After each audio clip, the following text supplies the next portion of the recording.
Hello guys, welcome to RBI academy. तो जैसा कि आप सभी लोग जानते हैं, हम आरबीआई ग्रेड बी के लिए हमारा अकाउंटिंग एंड फाइनेंशियल मैनेजमेंट का पार्ट पढ़ना शुरू कर रहे हैं। तो यहाँ पर आज हम नया चैप्टर शुरू करेंगे, जहाँ पर मैं आपको बताऊंगी कि फाइनेंशियल स्टेटमेंट एनालिसिस हम किस तरीके से करते हैं। ठीक है, तो चलिए सबसे पहले हम बात करें कि आज हम लोग क्लास में क्या क्या पढ़ने वाले हैं। तो सबसे पहले आज हम देखेंगे इंट्रोडक्शन के बारे में, फिर फाइनेंशियल स्टेटमेंट एनालिसिस होता क्या है, क्या इसका सिग्निफिकेंस है, ऑब्जेक्टिव्स हैं, टूल्स हैं, कंपैरेटिव स्टेटमेंट्स हैं, common size statements, trend analysis किस तरह से रहते हैं एंड लिमिटेशंस क्या होती हैं, और फिर एक बार समरी देखेंगे आज के लेक्चर की। तो सबसे पहले अगर मैं बात करूं हमारे इंट्रोडक्शन की, तो अगर मैं बात करूं हम क्या कर रहे होते हैं, देखो हमारे पास में डिफरेंट डिफरेंट तरीके की फाइनेंशियल स्टेटमेंट्स होती हैं। मेजरली हमारे पास दो रहती हैं ये। तो पहली हमारे पास कौन सी होती है, पहली हमारे पास होती है बैलेंस शीट, और दूसरा दूसरा हमारे पास रहता है आपका पी एंड एल अकाउंट, मतलब profit and loss account. Okay, अब क्या होता है, बेसिकली हमें यहाँ पर बताया जाता है कि एक ऑर्गेनाइजेशन के कितने एसेट्स हैं, कितनी उसके पास लाइबिलिटीज हैं। अब आप पूछोगे मैम एसेट्स क्या होते हैं, लाइबिलिटीज क्या होती हैं। तो देखो, एसेट्स बेसिकली हम किसे बोलते हैं कि आपने मान लो एक जमीन खरीदी जिस पर आपको अपना बिजनेस स्टार्ट करना है, और आपने इसके साथ साथ यहाँ पर कुछ मशीनरीज खरीदी। ओके, अब जब आपने जमीन खरीदी थी, तो वो जमीन आपने अपनी ऑर्गेनाइजेशन में जो अपने पास फंड्स थे या फिर अपना ओनर से लिया पैसा, और तब उसे खरीदा। सिमिलरली जब आपने मशीनरी खरीदी तो आपको बैंक से लोन लेना पड़ा, और बैंक से लोन लेकर अब आपने मशीनरी खरीदी। तो यहाँ पर मशीन, जमीन, ये ऐसी चीजें हैं जिन्हें आप बेचोगे और आपको पैसे मिल जाएंगे। ठीक है, और जब आपने बैंक से लोन लिया था तो बैंक को आपको कुछ पैसे वापस देने पड़ेंगे, प्रिंसिपल और इंटरेस्ट के फॉर्म में। तो यहाँ पर एसेट्स क्या हो गए, आपकी लैंड, मशीनरीज। ठीक है, तो जहां पर आपको अमाउंट मिल रहा है, कैश वगैरह मिल रहा है। गोल्ड जैसे अगर हम बोले घर में हमारे पास होता है, या कैश हमारे पास होता है, तो वो हमारे लिए क्या हो गया, वो हमारा हो जाता है एसेट। और लाइबिलिटीज जो पैसे हमें किसी को पे करने हैं। और एक सिंपल से एग्जांपल देती हूँ, मान लो आपका फ्रेंड है, आपके फ्रेंड ने आपसे बोला कि मुझे 10,000 रुपए चाहिए। आपने उनको बोला ठीक है मैं 10,000 रुपए दे देता हूँ, आप मुझे 1,000 रुपए का इंटरेस्ट दे देना। ओके, अब आपके दोस्त के पास में वो जो 10,000 रुपए हैं, ठीक है, वो उनको आपको वापस करने हैं। ठीक है, तो जब वो आपको ये पैसे वापस करेंगे, और 1,000 एक्स्ट्रा अमाउंट है तो 11,000 रुपए जब वो आपको वापस कर रहे हैं, तो उनके लिए एक लाइबिलिटी बन गई, एक उधारी बन गई, एक तरीके से उनके कंधे पर बोल सकते हैं, वजन बन गया इस बात का कि उन्हें किसी को पैसे वापस करने हैं। इधर अब आपको एक तरीके से सेफ्टी एंड सिक्योरिटी है मन में कि ठीक है मुझे ये वाले पैसे मेरे वापस मिलेंगे, और मेरे पास अब 11,000 रुपए वापस आने वाले हैं। ठीक है, तो ये आपके लिए एसेट बन गया। यहाँ पर हम जब पैसा किसी का ले रहे हैं, वो हमारे लिए लाइबिलिटी बन गई, और हमने अगर यहाँ पर किसी को पैसा दिया है, तो वो हमारे लिए एसेट बन गया, क्योंकि वो हमारे पास वापस आने वाला है। ओके, समझ में आ गया। चलो, अब यहाँ पर हमें क्या मिलता है, अगर हम एक फाइनेंशियल स्टेटमेंट की एनालिसिस करते हैं, तो हमें पता चलेगा इसके पास कितने एसेट्स हैं, कितनी लाइबिलिटीज हैं। तो इससे हमें ये समझ में आएगा कि उसकी फाइनेंशियल हेल्थ कैसी है, वो ऑर्गेनाइजेशन कैसा परफॉर्म कर रही है। ठीक है, वहां पर उसकी क्या स्ट्रेंथ है, क्या उसकी वीकनेसेस हैं, तो हमें इस तरह की चीजें समझ में आती हैं। फिर आती है बात की इम्पोर्टेंस क्या है। तो मान लो अब आप किसी कंपनी में पैसा लगाना चाहते हो, आपका ही दोस्त है, आपके दोस्त की कंपनी में आपको पैसा लगाना है। तो अब आप देखोगे कि क्या उसने बहुत ज्यादा बोरोइंग्स तो नहीं कर रखी है, बहुत ज्यादा उधार तो नहीं ले रखा। और आप साथ में क्या देखोगे, आप साथ में देखोगे उसके पास किस तरह के एसेट्स हैं, पेड एसेट्स हैं, उसके पास में मशीनरीज, लैंड वगैरह सब कुछ कितना है, कितनी रॉ मटेरियल्स हैं, कितनी इन्वेंट्री है ना। तो यहाँ पर ये सारी चीजें देखकर आपको एग्जैक्टली समझ में आएगा कि उस ऑर्गेनाइजेशन की फाइनेंशियल हेल्थ कैसी है। तो यहाँ पर स्टेक होल्डर्स जो होते हैं, उनको भी, अब मान लो आप सामान लेने गए, है ना? और आपकी फर्म है कोई, अब आप जब फर्म पर सामान लेने गए और आपको वो सामान अभी थोड़े दिन के लिए क्रेडिट पर चाहिए, उधारी पर चाहिए, तो आप जब उनसे बोलोगे कि भाई मुझे ना 10 दिन का उधार दे दो, तो वो आपको उधार तभी देंगे ना जब या तो आप उनका पैसा पहले भी टाइम पर दे चुके हो, या फिर आपकी ऑर्गेनाइजेशन सच में अच्छा परफॉर्म कर रही है। आपने मार्केट में 10 लोगों से उधार ले रखा है और आप उनके पैसे वापस नहीं कर रहे, तो आपको 11वां इंसान तो कभी भी उधार पर सामान नहीं देगा। तो यहाँ पर हम बोल सकते हैं आपकी फाइनेंशियल हेल्थ उतनी अच्छी नहीं है ऑर्गेनाइजेशन की, ठीक है? ऑपरेशनल एफिशिएंसीज अच्छी नहीं है। तो इसलिए हमारी फाइनेंशियल स्टेटमेंट जो है, वो बड़ी-बड़ी ऑर्गेनाइजेशन का यहाँ पर सिचुएशन बताता है, फाइनेंशियल हेल्थ बताता है। अच्छा, इसके अलावा ये हमें इन्फॉर्म करता है कि हमारी इन्वेस्टमेंट और जो भी हमारे पास रिसोर्सेज हैं, उन्हें हमने किस तरह से अलोकेट किया है। तो हमने अपना पैसा मान लो, अब आपके पास 2 ऑप्शन होते हैं कि आप मशीन खुद खरीद लो या मशीन किराए पर ले लो। तो आपके पास में मान लो 10 लाख रुपए हैं, तो आप क्या कर सकते थे, 10 लाख रुपए की एक पूरी की पूरी मशीन खरीद भी सकते थे, या फिर 2-3 लाख रुपए का रेंट देने के बाद में बाकी के बचे हुए 7 लाख रुपए को कहीं और यूज़ कर लेते। तो आपने किस तरीके से अपने रिसोर्सेज को अलोकेट किया है, किस तरह से इन्वेस्टमेंट की है, यहाँ पर आप ये चीज समझते हैं, ठीक है? इसके बाद में फ्यूचर प्रोस्पेक्ट्स आपको पता चलते हैं कि भाई आगे जाकर इस ऑर्गेनाइजेशन की यहाँ पर फाइनेंशियल हेल्थ कैसी हो सकती है। आगे के चैप्टर्स में हम रेशियो एनालिसिस पढ़ेंगे, जिसमें आपको समझ में आएगा कि कैसे हम ये समझते हैं कि फ्यूचर परफॉर्मेंस कैसी रहेगी, ठीक? अच्छा, इसके अलावा हम यहाँ पर असेस करते हैं कि फर्म की जो कैपेसिटी है, वो इतनी है कि वो अपने लॉन्ग टर्म डेट ऑब्लिगेशंस को मीट कर पाए। लॉन्ग टर्म डेट ऑब्लिगेशंस मतलब मान लो आपके दोस्त ने आपसे यहाँ पर 10 करोड़ रुपए उधार लिए। वो 10 करोड़ रुपए उन्होंने आपसे बोला वो 10 साल के बाद में आपको वापस करेंगे। तो हो गया ना बहुत लंबा टाइम। तो लॉन्ग टर्म डेट ऑब्लिगेशंस जो आपने उधार लिए हैं, जो पैसे आपको वापस करने हैं, वो हो गए आपके लिए डेट ऑब्लिगेशन।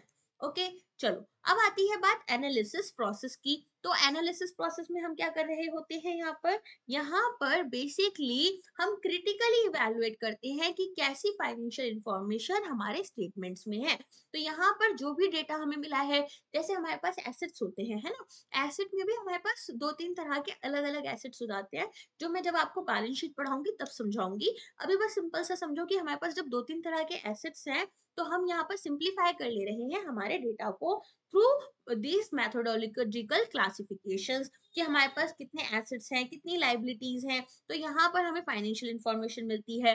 अच्छा, अब इसके बाद में जब आपको डेटा दिखा, तो डेटा से आप बहुत सारी चीजें एनालाइज कर कर इंटरप्रेट करते हो। मतलब पहले आपने डेटा को देखा, फिर आपने उसे समझा, समझने के बाद में हर एक व्यक्ति, कोई सिचुएशन है, मान लो 2 लोग सड़क पर लड़ रहे हैं, ओके? जब वो 2 लोग लड़ रहे हैं, तो यहाँ पर एक भीड़ इकट्ठी हो गई। अब भीड़ को देखकर आपके मन में ख्याल आ सकता है, इनके पास तो घर में कुछ काम ही नहीं है, या हो सकता है कुछ लोग सोचें कि यहाँ पर ये लड़ाई बढ़ ना जाए, ये इसे रोकने की कोशिश कर रहे हैं, ताकि सिविक सेंस हमारा जो है, सिविल ड्यूटीज हम निभाएं। कुछ लोग हो सकता है यहाँ पर ये देखने के लिए रुक गए हो कि भाई कुछ मस्ती मौज मस्ती मिल जाए, कुछ वीडियोस बना ले तो हम भी पैसे कमा ले, वायरल हो गई वीडियो तो मजा आ जाएगा, है ना? तो यहाँ पर एक ही भीड़ को कुछ अलग अलग इंटरप्रिटेशन हम दे रहे हैं, अलग अलग हमारी सोच आ रही है। ऐसे ही हमारा जो डेटा है, उसको भी हम इंटरप्रेट कर रहे हैं। अब समझ में आ गया इंटरप्रिटेशन किसे कह रहे हैं? तो यहाँ पर हम एनालिसिस कर रहे हैं और इंटरप्रिटेशन कर रहे हैं हमारी डेटा की, जो कि एक दूसरे को यहाँ पर कॉम्प्लीमेंट कर रहे हैं और हमारी अंडरस्टैंडिंग को बढ़ा रहे हैं। अब आती है बात सिग्निफिकेंस की, कि क्या सिग्निफिकेंस है हमारी फाइनेंशियल स्टेटमेंट एनालिसिस का।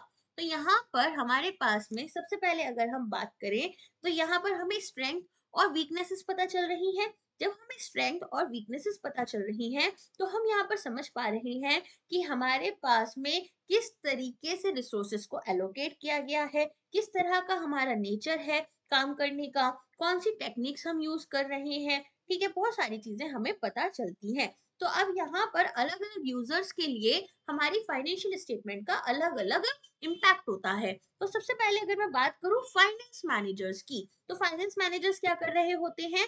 बेसिकली ये यहाँ पर मैनेजरियल परफॉर्मेंस देखते हैं, कॉर्पोरेट एफिशिएंसी चेक कर रहे होते हैं, financial strength, weakness, credit worthiness की बेसिकली यहाँ पर इस तरह की चीजें देख रहे हैं। मतलब ये देख रहे हैं कि क्या अगर मुझे पैसों की जरूरत पड़ती है एज एन ऑर्गेनाइजेशन, तो मुझे मिल पाएंगे, तो क्रेडिट वर्दीनेस चेक कर रहे हैं। इसके अलावा किस तरह से हमारी ऑर्गेनाइजेशन का ओवरऑल मैनेजमेंट काम कर रहा है, कितना हमारी एफिशिएंसी है। मान लो आपने 10 लाख रुपए लगाए, 10 लाख रुपए लगाकर आपके 5 लाख रुपए का ही रेवेन्यू जनरेट हुआ, इसका मतलब हम लॉस में आ रहे हैं, तो हम अच्छे से काम नहीं कर रहे, इनएफिशिएंट है। तो इस तरीके से हम हमारी कॉर्पोरेट की एफिशिएंसी, उसकी फाइनेंशियल स्ट्रेंथ चेक कर रहे होते हैं। तो यहाँ पर जरूरत होती है कि फाइनेंस मैनेजर्स को अच्छे टूल्स प्रोवाइड किए जाएं, ताकि यहाँ पर वो स्मार्ट डिसीजंस ले पाए। और जो टूल्स हम दे रहे होते हैं वहां पर वो अकाउंटिंग डेटा को अच्छे से पढ़ते हैं, समझते हैं, ताकि यहाँ पर वो समझ पाए कि किस तरीके से ऑर्गेनाइजेशन के ऑपरेशंस चल रहे हैं, क्या उनकी इन्वेस्टमेंट वैल्यू है, क्रेडिट रेटिंग्स कैसी हैं ऑर्गेनाइजेशन की, ठीक है, और एफिशिएंसी कैसी है। चलो अब आती है बात टॉप मैनेजमेंट की। टॉप मैनेजमेंट क्या देखते हैं, बेसिकली ये यहाँ पर ओवरऑल फंक्शनिंग देख रहे होते हैं, ठीक है। तो यहाँ पर हर एक काम इनका, चाहे वो फाइनेंस मैनेजर का काम हो, चाहे वो एडमिन डिपार्टमेंट का काम हो, यहाँ पर ये हर एक चीज के ऊपर फोकस रखते हैं, ठीक है। तो सारी ही सारी चीजों पर इनको ओवरऑल रिस्पॉन्सिबिलिटी होती है। आप कीवर्ड क्या यूज कर सकते हो यहाँ पर, ओवरऑल रिस्पॉन्सिबिलिटी। तो यहाँ पर इनकी ओवरऑल रिस्पॉन्सिबिलिटी होती है कि एक ऑर्गेनाइजेशन किस तरीके से अपने रिसोर्सेस का बेस्ट फायदा उठा रही है, किस तरह से उन्हें एफिशिएंटली यूज कर रही है, और क्या फर्म की फाइनेंशियल कंडीशन अच्छी है या फिर नहीं है। ओके, फिर आते हैं हमारे ट्रेड पेबल्स। ट्रेड पेबल्स क्या होते हैं, पहले मैं आपको वो समझाती हूँ। मान लीजिए आपके घर के पास में ही कोई यहाँ पर कन्फेक्शनरी है। अब उस कन्फेक्शनरी पर से आप चॉकलेट लेने के लिए गए। जब आप चॉकलेट लेने के लिए गए तो आपने उन अंकल से बोला, अंकल मुझे चॉकलेट दे दीजिए। अंकल बोले, हाँ जी बेटा जी, ये लीजिए चॉकलेट। अब आपने अपनी पॉकेट चेक की, आपने देखा आप पैसे लाना तो भूल गए। आपने अंकल से बोला, अंकल मैं ना ये पैसे आपको थोड़ी देर में दे जाऊंगा या दे जाऊंगी। तो अंकल ने बोला, ओके फाइन बेटा, कोई दिक्कत नहीं है, आप हमें बाद में पैसा दे देना। अब यहाँ पर आपको ये बात पता है कि आपको ये अमाउंट उन्हें पे करनी है, ठीक है। आप उनको आज शाम तक या फिर कल सुबह में जाकर पैसे दे दोगे, तो इसे बोलते हैं हम पेबल। पे करना है, पे अभी किया नहीं है। ये हमारी शॉर्ट टर्म ऑब्लिगेशंस के लिए होता है कि अब हमारे पास में शॉर्ट टर्म में हमें कुछ पैसा देना है। तो ट्रेड पेबल्स जो होते हैं ये बताते हैं कि क्या हमारी जो ऑर्गेनाइजेशन है वो शॉर्ट टर्म में अपनी फाइनेंशियल ऑब्लिगेशंस फुलफिल कर सकती है या नहीं कर सकती है, ठीक है। इसके अलावा कि हम अपने यहाँ पर जो भी हमारी प्रोबेबिलिटी है कि हम कंटिन्यूड रखेंगे अपने ऑपरेशंस को या नहीं रख पाएंगे, ये भी हमें पता चलता है। इसमें यहाँ पर आप देख पा रहे हैं हमारी जो फाइनेंशियल स्टेटमेंट्स हैं ये हमें हेल्प करती है कि हमारी जो ऑर्गेनाइजेशन है उसकी लिक्विडिटी को असेस करने में। अब पूछोगे आप, मैम लिक्विडिटी क्या होता है। लिक्विडिटी को समझने के लिए बहुत सिंपल सी एक बात समझना, ठीक है। आपके पास में एक जमीन है और आपके पास में कुछ कैश है, ठीक है। अब आपको यहाँ पर किसी पर्सन को आपने सामान खरीदा, कैश आपके पास 1 लाख रुपए है और जमीन आपके पास 2 करोड़ रुपए की है, ठीक है। अब आपने जिस पर्सन से सामान खरीदा था उनका बिल बैठ रहा है यहाँ पर 50,000 रुपए। तो आप जमीन बेचकर वो पैसा दोगे या फिर आप कैश में से दोगे, कैश से दोगे, ठीक है। अब जब आप कैश से पैसा दे रहे हो तो यहाँ पर बेसिकली हमें हमारे छोटे छोटे कामों को पूरा करने के लिए, जैसे मान लो आपको इलेक्ट्रिसिटी बिल पे करना है, आपके यहाँ जो लेबर ने डेली काम किया है उनकी वेजेस पे करनी है, या फिर रॉ मटेरियल खरीदना है अपने लिए 10 दिन का, एक हफ्ते का, जो भी आप खरीदते हैं, ठीक है। तो इसके लिए अब आपको क्या चाहिए, आपको कैश चाहिए, या फिर आपके अकाउंट में पैसा होना चाहिए, या फिर आपके पास में यहाँ पर कुछ ऐसे जैसे ट्रेड पेबल्स थे कि यहाँ पर अभी आपको पैसा मिल जाएगा थोड़े से टाइम में। इस तरह के आपके पास एसेट्स होने चाहिए जिनको आप जल्द से जल्द यहाँ पर कैश या कैश इक्विवेलेंट में कन्वर्ट करवा सकते हो। तो इसी को हम बोलते हैं लिक्विडिटी। ओके, समझ में आ गया। चलो अब आते हैं लेंडर्स। लेंडर्स कौन होते हैं, जो हमें पैसा दे रहे हैं। जैसे बैंक ने अगर हमें लोन दिया तो हम कौन है, बोरोवर।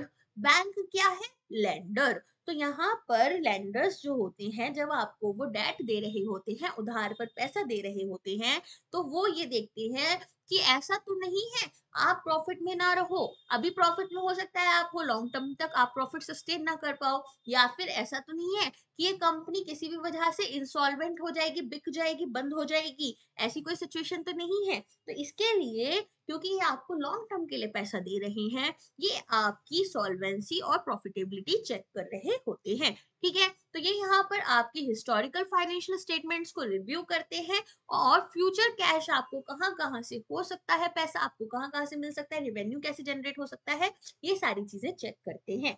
नेक्स्ट आते हैं हमारे इन्वेस्टर्स। इन्वेस्टर्स में कौन होता है, यहाँ पर इन्वेस्टर्स जो आपके यहाँ पर ऑर्गेनाइजेशन में पैसा लगा रहे हैं, ठीक है, आप उनको क्या करते हो, आप उनको शेयर होल्डिंग्स दे देते हो। तो यहाँ पर वो जब पैसा लगाते हैं तो उनको लगता है या तो आप अपने प्रॉफिट का कुछ हिस्सा उन्हें दोगे या आप अपने शेयर्स उन्हें बेच देते हो। तो यहाँ पर वो भी चेक करते हैं कि ऑर्गेनाइजेशन कितना एफिशिएंटली काम कर रही है, मैनेजमेंट किस तरह का काम कर रहा है, और यहाँ पर वो देखते हैं आपके बैलेंस शीट। ओके, अच्छा, इसके अलावा एक और यहाँ पर डिपार्टमेंट है, वो है लेबर यूनियंस का। तो लेबर यूनियंस भी यहाँ पर ये चेक कर रहे होते हैं कि अगर यहाँ पर उनको अपने वेजेस बढ़वाने हैं तो क्या आप एज एन ऑर्गेनाइजेशन उनके वेजेस बढ़ा पाओगे या नहीं बढ़ा पाओगे। ठीक है, इकोनॉमिस्ट, रिसर्चर्स, ये भी यहाँ पर आपकी फाइनेंशियल स्टेटमेंट्स को चेक कर रहे होते हैं। नेक्स्ट आते हैं हम हमारे ऑब्जेक्टिव्स पर कि फाइनेंशियल स्टेटमेंट एनालिसिस की क्या जरूरत है। तो देखो, ये सारे पॉइंट्स मैं आपको अच्छे से समझा चुकी हूँ, अब इसको थोड़ा जल्दी जल्दी पढ़ते हैं, ठीक है। तो प्रॉफिटेबिलिटी हम चेक कर रहे हैं कि भाई ऑर्गेनाइजेशन प्रॉफिटेबल है या नहीं है, लॉन्ग टर्म में प्रॉफिटेबल रहेगी या नहीं रहेगी, तो हम ये सारी चीजें यहाँ पर चेक कर रहे हैं। दूसरा हम चेक कर रहे हैं कि यहाँ पर ओवरऑल फाइनेंशियल पोजीशन ऑर्गेनाइजेशन की कैसी है, इंडस्ट्री में जो और ऑर्गेनाइजेशन है वो कैसा परफॉर्म कर रही है इसके कंपैरिजन में। इसके अलावा हम चेंज चेक कर रहे होते हैं कि भाई अगर हमारी प्रॉफिटेबिलिटी किसी वजह से कम या ज्यादा हो रही है तो वो क्यों हो रही है, हमारी फाइनेंशियल पोजीशन में कोई चेंजेस क्यों आ रहे हैं। अब जो बैलेंस शीट्स बनती हैं, ठीक है, वो भी हम क्या करते हैं, एक एक साल की निकालते हैं। तो एनुअल रिपोर्ट्स आती हैं, जैसे आरबीआई की आपको पता है, तो आरबीआई की एनुअल रिपोर्ट आ रही है, हर साल की रिपोर्ट में आप चेक करोगे उनके एसेट्स कितने हैं, उनकी यहाँ पर लाइबिलिटीज कितनी है।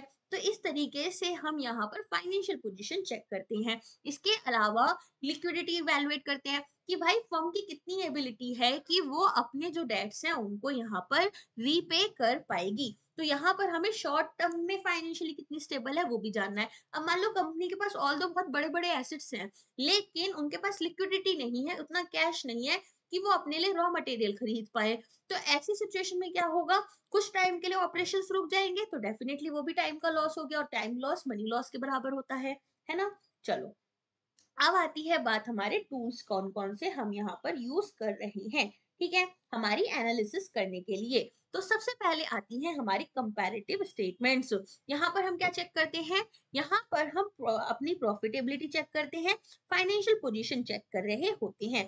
ठीक है, तो जैसे मैंने आपको बताया हमारे पास दो चीजें होती हैं, क्या क्या होती हैं, एक हमारे पास होती है आपकी बैलेंस शीट, और दूसरा हमारे पास होता है प्रॉफिटेबिलिटी, ठीक है, profit and loss account, sorry. तो जब हमारी बैलेंस शीट होती है उससे हम देखते हैं हमारे पास कितने एसेट्स हैं, कितनी लाइबिलिटीज हैं। प्रॉफिट एंड लॉस में हम देखते हैं हम कितने प्रॉफिट में है, कितने लॉस में है, राइट। तो यहाँ पर हम दो कोई टाइम का, जैसे एनुअल ले सकते हैं, मंथली ले, क्वार्टरली ले सकते हैं, यूजुअली हम क्वार्टरली चेक कर रहे होते हैं। तो यहाँ पर हम अपनी क्वार्टरली या मंथली, ईयरली, जैसे भी हमें चाहिए वैसे हमारी स्टेटमेंट्स को कंपेयर करते हैं।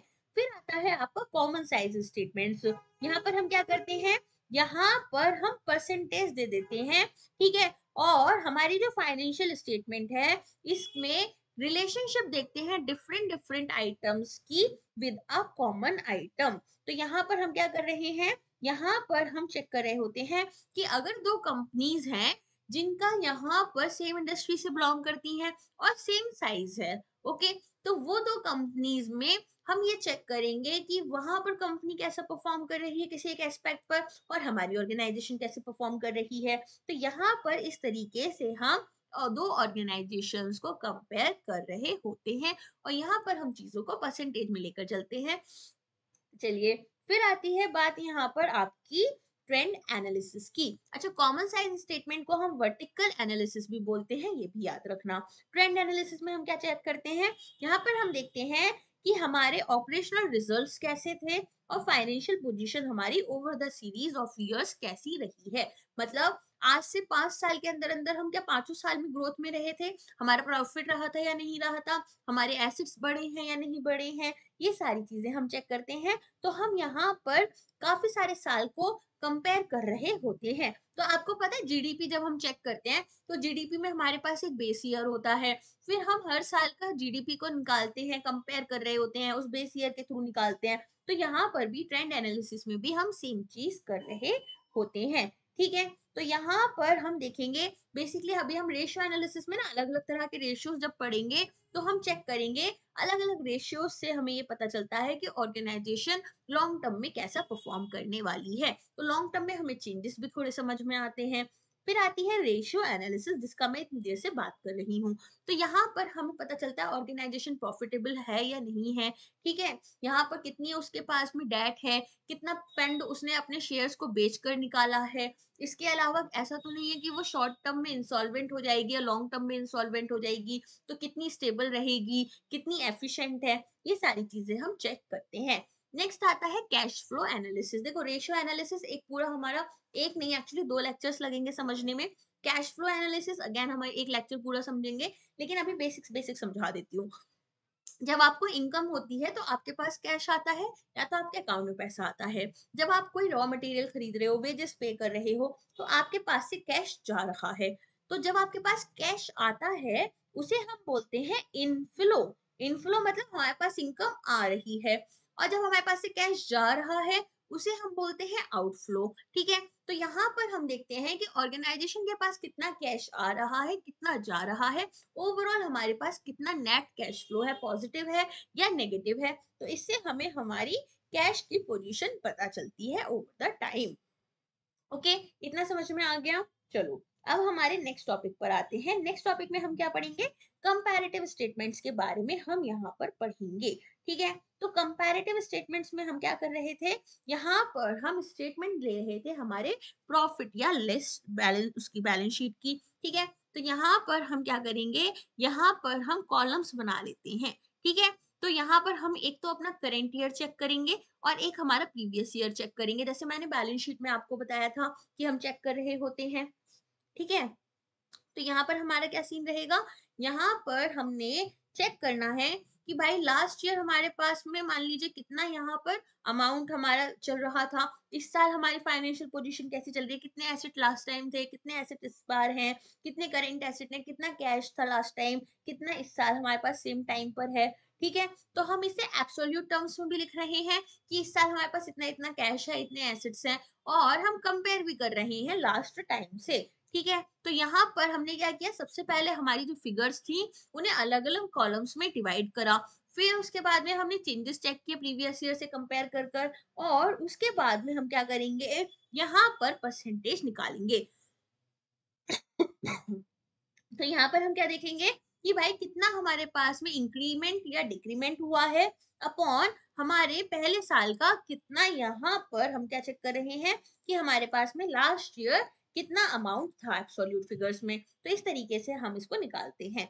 ओके, नेक्स्ट आता है हमारा कॉमन साइज स्टेटमेंट। यहाँ पर हम क्या कर रहे थे, यहाँ पर हम परसेंटेज स्टेटमेंट लेकर चल रहे थे। ठीक है, तो सबसे पहले हमने क्या किया, ईयर 1 और ईयर 2 में हमारी फिगर्स को लिस्ट किया। लिस्ट करने के बाद में हम यहाँ पर एक बेस लेते हैं। ठीक है, फॉर कंपैरिजन यूजुअली हम इसको कितना लेकर चल रहे हैं, 100 लेकर चल रहे होते हैं। उसके बाद क्या करेंगे, हम यहाँ पर परसेंटेज देखेंगे हर एक आइटम की रिलेटेड टू जो हमारा बेस होता है। ठीक है, जो भी हमारे टोटल आइटम्स हैं उनके हिसाब से हम यहाँ पर इसको लेकर चलते हैं। तो हमारा जो कॉमन बेस है, मान लो अगर 100 है, तो रिवेन्यू अगर मान लो हमारे ऑपरेशन से हमें 100 हुए हैं, तो हम उसे कंपेयर करेंगे और टोटल एसेट्स और लाइबिलिटीज हमारी कितनी है वो देखेंगे यहाँ पर। तो इस तरीके से हम लेकर चल रहे होते हैं। इससे हम कैलकुलेट करते हैं परसेंटेज हमारे क्लियर फॉर्मेट में, एक टेबल या चार्ट के फॉर्म में हम इसको निकाल लेते हैं। तो विजुअल रिप्रेजेंटेशन में ये हमें हेल्प करता है। ठीक है, जैसे अब मान लो टैक्स आता है, इनकम टैक्स आता है, इनकम टैक्स में क्या करते हैं, गवर्नमेंट जब दिखा रही होती है कि हमारे पास डायरेक्ट टैक्सेस कहाँ-कहाँ से आए हैं, कितने-कितने परसेंटेज आए हैं, तो इतना परसेंट हमें इनकम टैक्स के थ्रू मिला, इतना परसेंट हमें कॉर्पोरेट टैक्स के थ्रू मिला, ऐसे लिखते हैं ना यहाँ पर। तो वैसे ही हम क्या करें, एक पाई चार्ट बनाया, तो पाई चार्ट हमने 360 डिग्री का ले लिया, फिर हमने उसे डिवाइड कर दिया, या फिर हमने 100% का पूरा एक वो फॉर्म बनाया कि भाई हमारे पास रिलेटिवली कितने रिवेन्यूज हुए हैं, हमारे पास कितना, हमारे पास यहाँ पर कहाँ से कितना इनकम आ रहा है, वो सारी चीजें लिख दी। इस तरीके से इसको करते हैं। ट्रेंड एनालिसिस में क्या कर रहे थे हम, यहाँ पर हम आइडेंटिफाई कर रहे हैं financial data for the selected years. ठीक है, एब्सोल्यूट फिगर्स में लिखेंगे चीजों को, फिर एक बेस ईयर लेते हैं, बेस ईयर की फिगर को हमने 100 मान लिया, फिर हम देखते हैं कि भाई परसेंटेज में इंक्रीमेंट हुआ है या फिर डिक्रीमेंट हुआ है। ठीक है, तो ट्रेंड परसेंटेज कैसे निकालोगे, present year value upon base year value into 100। Okay, आ गया समझ में। अब बात करते हैं क्या लिमिटेशंस हैं। देखो ट्रेंड एनालिसिस ये सारी कंपैरेटिव या फिर कॉमन साइज इतने इंपॉर्टेंट नहीं है। जो चीजें इंपॉर्टेंट हैं, या तो इनिशियली जो हमने इंट्रोडक्शन पार्ट पढ़ा वो सारा इंपॉर्टेंट था। अब ये ना बेस बना रहा है आपको, और कुछ नहीं है।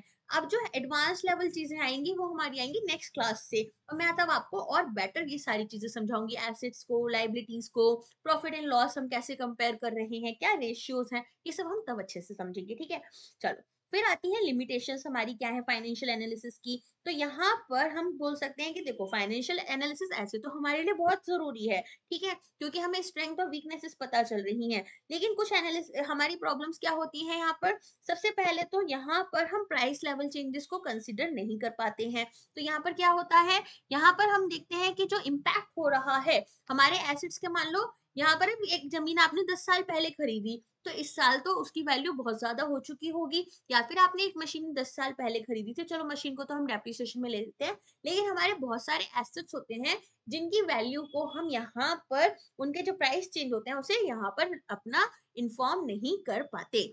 ठीक है, अच्छा ये यहाँ पर मिसलीडिंग भी हो सकती है। कब हो सकती है मिसलीडिंग, जब यहाँ पर जो पर्टिकुलरली लोग हैं जो ऑर्गेनाइजेशन में काम कर रहे हैं, ठीक है, वो क्या कर रहे हैं, अपनी बैलेंस शीट में कुछ बातों को छिपा दे रहे हैं। क्यों छिपा रहे हैं, ताकि किसी फ्रॉड को छिपाना चाहते हैं, या फिर आप देखोगे कि अपने लिए नए इन्वेस्टर्स लाना चाहते हैं। I won't take the name of an organization in the edtech industry, हाल फिलहाल में they have shown in their balance sheet कि उनको बहुत ज्यादा प्रॉफिट हो रहा है, कुछ हजार करोड़ का प्रॉफिट हो रहा है। ओके, ये दिखाया उन्होंने। फिर जब वो फाइनल अपनी बैलेंस शीट लेकर आए, जैसे ही उन्हें इन्वेस्टमेंट मिल गई, तुरंत जब वो दूसरी अपनी बैलेंस शीट लेकर आए, उन्हें एक्चुअली कुछ 100 करोड़ का लॉस हो रहा था। तो यहाँ पर इस तरीके से बहुत बार मिसलीड कर दिया जाता है। अच्छा, यहाँ पर हम मॉनेटरी इंफॉर्मेशन को बहुत ज्यादा इंपॉर्टेंस दे रहे हैं। अब मान लो सीईओ की हेल्थ खराब है, तो हेल्थ खराब होने से सीईओ की टॉप मैनेजमेंट में अब अच्छे डिसीजंस नहीं ले पा रहे हो, कुछ प्रॉब्लम्स आ रही हैं, तो ये सारी चीजें हम यहाँ पर नोटिस नहीं करके चलते हैं। एम्प्लॉइज आपके कितने सेटिस्फाइड हैं, मार्केट की कंडीशंस कैसी हैं, ये सारी चीजें आपको फाइनेंशियल्स में, आपकी बैलेंस शीट में तो नहीं मिलती हैं। अच्छा, इसके बाद में आपको मैं बताती हूँ, जैसे हमारे पास में आरबीआई रूल्स एंड रेगुलेशंस निकालता है, ऐसे ही आईसीआई अथॉरिटीज होती हैं। आईसीआई होता है जो कि चार्टर्ड अकाउंटेंट्स के लिए होता है, सीएस जो लोग होते हैं जिनका एग्जाम कंडक्ट कराते हैं, ये कुछ अकाउंटिंग स्टैंडर्ड्स, अकाउंटिंग पॉलिसीज लेकर आए हुए हैं, हमें इन्हें फॉलो करना होता है। ठीक है, तो अगर मान लो हमने इस साल कोई अकाउंटिंग स्टैंडर्ड्स को या अकाउंटिंग पॉलिसीज को यहाँ पर फॉलो किया, और अगले साल हमने दूसरा किया, तो यहाँ पर हमारे लिए नंबर्स में बहुत बड़ा इम्पैक्ट आ जाएगा। फॉर एग्जाम्पल, जीडीपी में हम पहले 2004-5 ऐसा कुछ फाइनल वो लेते थे, या तो 2003-4 हमारा बेस ईयर लेते थे। फिर हमने क्या किया, 11-12 शुरू कर दिया। अब 11-12 के टाइम तक कितना इन्फ्लेशन आ चुका था, कितनी चीजें चेंज हो चुकी थी, तो यहाँ पर जो नंबर्स है ना वो बहुत अच्छे दिखने लग गए। तो यहाँ पर कई बार हम हमारी पॉलिसीज को चेंज कर देते हैं, जिससे कि हमारे जो नंबर्स हैं वो बहुत सुंदर दिखने लग जाते हैं। तो यहाँ पर इसका भी इम्पैक्ट देखने के लिए मिल जाता है। डेप्रिसिएशन क्या होता है, ये सब मैं आपको नेक्स्ट क्लासेस में समझाऊंगी, अभी इतना ही रहने देते हैं वरना आपके लिए कंफ्यूजन हो जाएगा। ठीक है, डेटा लिमिटेशंस की बात है। अब यहाँ पर क्या होता है, हमारे पास हो सकता है आउटडेटेड इंफॉर्मेशन हो, है ना, हमें प्रॉपर इंफॉर्मेशन नहीं दी गई हो, एसेट्स की करेंटली जो वैल्यू है वो नहीं बताई गई हो, हमें कुछ और वैल्यूज दिखाई गई हो, तो यहाँ पर ये भी एक हमारे पास इनकरेक्ट कंक्लूजन ड्रॉ हो जाते हैं। तो आज हमने क्या क्या पढ़ा है, आज हमने बेसिकली समझा कि फाइनेंशियल स्टेटमेंट होती क्या है, किस तरह से फर्म के ऑपरेशंस कैसे चल रहे हैं, फाइनेंशियल हेल्थ कैसी है, ये सारी चीजें हेल्प कर रही है समझने में। फिर हमने ऑब्जेक्टिव्स देखे कि यहाँ पर हमें पता चलता है ऑपरेशनल एफिशिएंसी कितनी है, लिक्विडिटी हमारे पास है या नहीं, है ना, cash and cash equivalents, operational efficiency हमारी कैसी है। फिर हमारे पास में इससे रिलेटेड हमने लिमिटेशंस देखी एंड हमने कुछ टूल्स देखे जिससे कि हम हमारी फाइनेंशियल स्टेटमेंट्स को एनालाइज कर रहे होते हैं। तो दोस्तों, आज के लिए बस इतना ही है। अब हमारी मुलाकात होगी हमारे नेक्स्ट लेक्चर में, जहां पर हम कुछ और इम्पोर्टेंट कॉन्सेप्ट्स को समझेंगे। आई होप आपको चीजें समझ आई हो। अगर कुछ नहीं समझ में आता है तो वो आप अपने ग्रुप में पूछ सकते हैं। I will be there to help you out. Thank you.